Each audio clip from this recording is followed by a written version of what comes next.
Assalamualaikum warahmatullahi wabarakatuh. Innal hamdalillah wassalatu wassalamu ala Rasulillah wa ala alihi wa sahbihi wa mawalah. Amma ba'd. Kita sebagai manusia, umat Islam, ada dua tempat.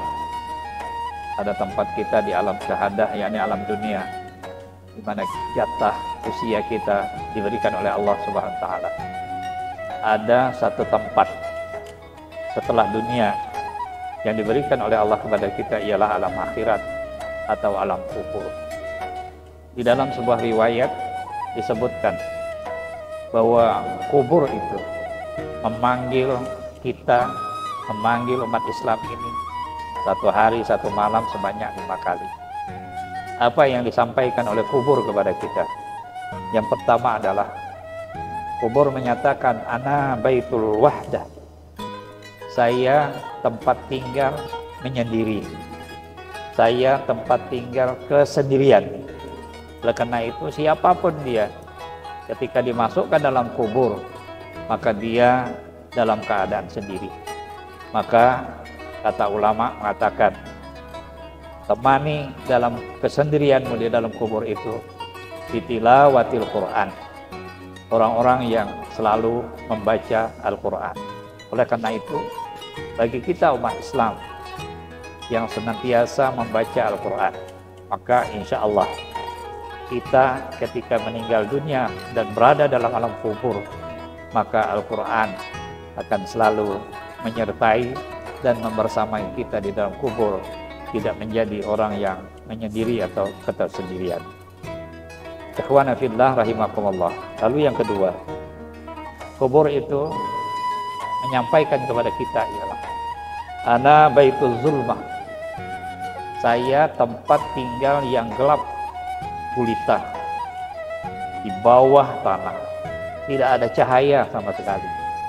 Kita tidak bisa membayangkan di dunia saja, kalau di rumah kita lampu mati dan sebagainya, maka kita tidak bisa berbuat banyak, tidak berbuat apa-apa. Begitu apalagi kita di dalam kubur.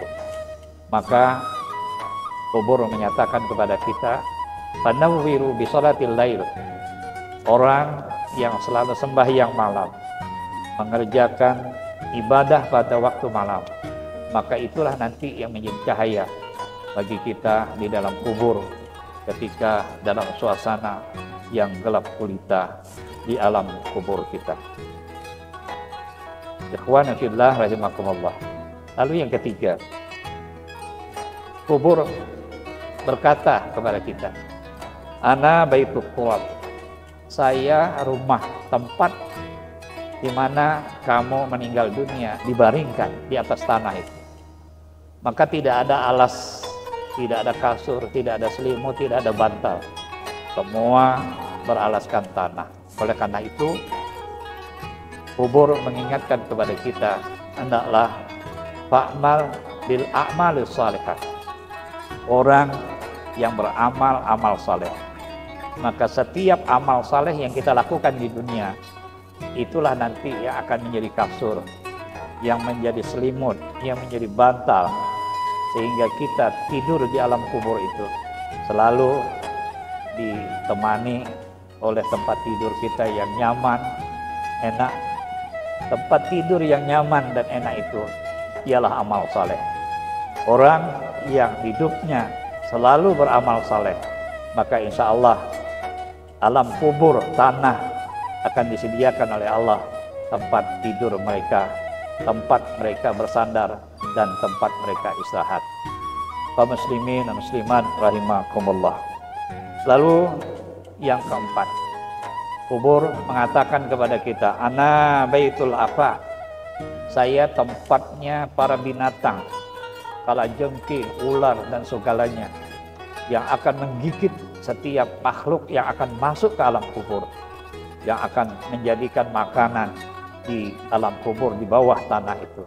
Oleh karena itu, mereka menyampaikan kepada kita, hendaklah kita selalu menyampaikan dengan bil kalimat thayyibah.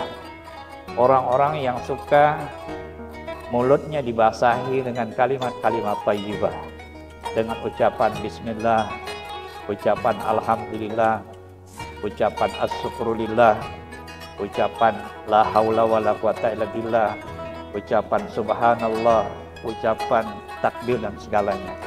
Kalimat-kalimat thayyibah yang diucapkan oleh seseorang, insya Allah dia akan dapat membentengi setiap orang yang meninggal masuk ke alam kubur dari binatang-binatang yang akan menggigit, memakan orang-orang di dalam kubur. Kaum muslimin dan muslimat rahimakumullah.